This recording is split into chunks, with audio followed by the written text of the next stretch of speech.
तो नमस्कार दोस्तों, आज हम इस बुक का तीसरा हिस्सा जो है जो बुक ऑथर की गई है रोबिन शर्मा द्वारा, who will cry when you die. तो मुझे पढ़कर इसको बहुत अच्छा लग रहा है और काफ़ी सारी चीज़ें मैं अपने जीवन में सीख पा रहा हूँ। तो वही चीज़ें मैं आपको यहाँ पर शेयर कर रहा हूँ। तो जो तीसरा जो चैप्टर है वो है कि हम अपने दृष्टिकोण को कैसे सही रख सकते हैं, मेंटेन योर पर्सपेक्टिव। तो इसमें रोबिन शर्मा ने एक बात बहुत अच्छी बताई है कहानी के द्वारा कि एक बार एक इंसान जो कि किसी बीमारी से गुजर रहा था, तो वो एक अस्पताल में जाके एडमिट होता है और ठीक उसी की बाजू वाले बेड पर एक और पेशेंट जो कि पहले से ही एडमिट था और उसके पास में खिड़की भी थी।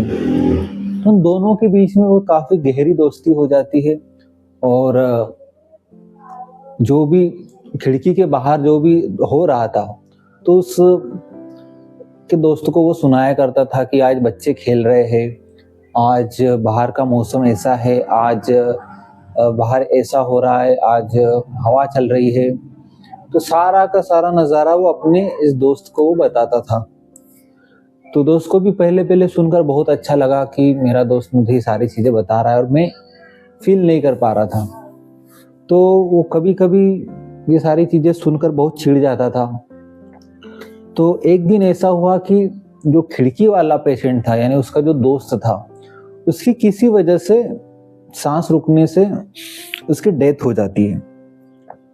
अब उसकी डेथ हो गई तो उसको ले जाया गया और उसका जो दोस्त था जो पहले से एडमिट था, उसने कहा कि अब मेरा बिस्तर वहाँ पर लगा दो जहाँ पर मेरा दोस्त था। तो उसके कहने पर उसका बेड चेंज कर देते हैं और बड़ा ही वो आश्चर्यचकित हो जाता है कि मेरे लिए मेरे दोस्त ने क्या क्या नहीं किया, कि मैं उसकी छोटी छोटी बात पे चिढ़ रहा था, लेकिन जब वो देखता है उस खिड़की के बाहर तो देखता है कि वो अब तक की जो भी बातें मुझे सुना रहा था वो सारी की सारी झूठ थी। क्यों? क्योंकि बाहर वो जब देखता है कि बाहर तो कोई नज़ारा था ही नहीं, एक दीवार थी और बस कुछ नहीं, और केवल उसकी खुशी के लिए, क्योंकि उसे दुख ना हो इसलिए वो सारी चीजें उसको बता रहा था। तो कैसा एक इंसान निस्वार्थ भाव से अपने दोस्त के लिए वो सारी चीजें कर रहा था जो कि उसका उसमें कोई स्वार्थ था ही नहीं। तो ऐसे ही हमें अपने पर्सपेक्टिव को मेंटेन रखना है, चाहे कैसी भी हमारी समस्या चल रही हो, कितनी भी बड़ी हो। तो वैसे स्टीफन हॉकिंस जो कि एक डिसेबल साइंटिस्ट थे, तो उन्होंने भी एक बात कही है कि हम एक इतने छोटे ग्रह पर रह रहे हैं कि जो कि एक तारे के चक्कर काट रहा है, और ऐसे करोड़ों यूनिवर्स है और उसमें करोड़ों तारे हैं। तो कितना बड़ा उनकी यह सोच थी, कितना बड़ा उनका दृष्टिकोण था। तो जो डिसेबिलिटी उनकी जो समस्या थी वो उनको कभी मालूम ही नहीं होती थी। तो वैसे ही हमें अपना नजरिया रखना है। जो छोटी छोटी बात पे हम दुखी हो जाते हैं, परेशान हो जाते हैं कि अब मेरे जीवन में ये चल रहा है, ये कब खत्म होगा, ये समस्या आ गई, ये समस्या कब खत्म होगी, ये काम मेरा अधूरा पड़ा है, वो काम मेरा अधूरा पड़ा है।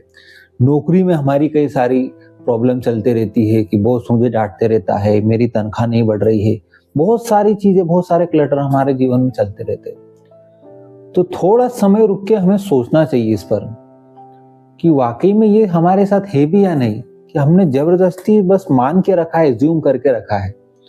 ये भी तो हो सकता है कि बॉस हमें डांट रहा है, तो हो सकता है कि हमारे काम में कोई कमी हो, उस कमी को ढूंढकर हम उसको निकाल सकते हैं।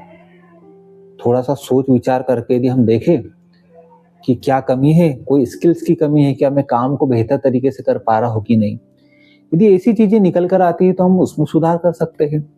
या फिर हम ऐसा भी सोच कर ले सकते हैं कि ये जो नौकरी में कर रहा हूँ यहाँ पर, इससे मेरा घर परिवार चल रहा है, घर में राशन जा रहा है, घर के सारे खर्चे चल रहे हैं। ऐसे दूसरे कई सारे लोग हैं जिनको आज रोजगार नहीं मिला हुआ है, तो सोचिए कि उनका कैसा क्या चल रहा होगा। जब हम ऐसा सोचेंगे तो हम सही दिशा में जा पाएंगे और सही जीवन जी पाएंगे। क्योंकि जीवन में तो सारी चीजें चलती ही रहेगी। तो ऐसा नजरिया जब हम बनाते हैं तो वो समस्या हमको बहुत छोटी लगने लग जाती है। फिर एक और हम एग्जाम्पल लेते हैं कि जैसे हमको लगता है कि हमारा कोई फ्रेंड है। अब हमारा फ्रेंड है तो हमने उसको किसी तरह से हमने मदद की, कोई भी किसी भी तरह से पैसे दिए हमने उसको, और वो सही समय पे लौटा नहीं पाया। अब लौटा नहीं पाया तो क्या करते हैं हम, इतनी सारी चीजें उसके बारे में सोचते हैं, अरे मैंने इसकी इतनी अच्छी मदद की, मैंने मेरा इतना अच्छा दोस्त, मैंने इसको ये समझा, मैंने इसके लिए क्या क्या नहीं किया, इसको जब जरूरत पड़ी मैंने पैसे दिए और आज देखो मेरे पैसे नहीं लौटा रहा है। हो सकता है कि आज उसकी किसी मजबूरी आ गई हो, उसका कोई दूसरा कोई खर्चा आ गया हो, कोई इमरजेंसी आ गई हो, या फिर वो देने में सही समय पे सक्षम नहीं हो पाया। तो कितनी सारी चीजें हमने उसके बारे में उल्टी सीधी सोच ली, हमको पता भी नहीं चलता। तो हमको ये बात सोचनी चाहिए कि क्या मैं दूसरे नजरिए से इसको देख सकता हूँ क्या।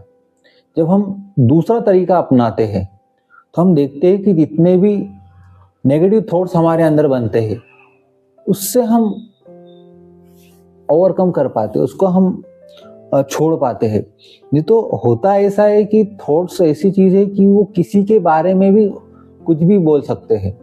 तो हमको हमारे थॉट्स का ध्यान देना है, हमारे पर्सपेक्टिव का हमको ध्यान देना है, और उन सभी चीजों से दूर रहना है जो हमारे पर्सपेक्टिव पे असर डालती है।